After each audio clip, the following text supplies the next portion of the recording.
അസ്സലാമു അലൈക്കും വറഹ്മത്തുള്ളാഹി. കുട്ടികളെ സ്കൂളിൽ പറഞ്ഞയക്കുന്ന ഘട്ടത്തിൽ അവർ വ്യത്യസ്ത വിഷയങ്ങൾ പഠിക്കുന്നവരാണ്.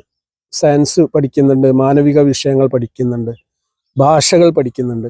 ഈ പഠിക്കുന്ന വിഷയങ്ങളിൽ ചില വിഷയങ്ങളിൽ നല്ല മാർക്ക് സ്വായത്തമാക്കും, എന്നാൽ ചിലതിൽ വളരെ മോശപ്പെട്ട പ്രകടനമായിരിക്കും. സ്വാഭാവികമായിട്ടും രക്ഷിതാക്കളിൽ നിന്നുണ്ടാവുന്ന ഒരു അപാകത നല്ല മാർക്ക് എല്ലാ വിഷയങ്ങൾക്കും ഉണ്ടാവണം എന്നുള്ള ഒരു താല്പര്യമാണ്. എന്നാൽ കുട്ടികളുടെ അഭിരുചി, താല്പര്യം, അവരുടെ നൈപുണികൾ അത് വ്യത്യസ്തമാണ്. കുട്ടികൾക്ക് താല്പര്യമുള്ള മേഖലയിലാണ് കുട്ടികൾ എക്സൽ ചെയ്യുക അല്ലെങ്കിൽ ഷൈൻ ചെയ്യുക.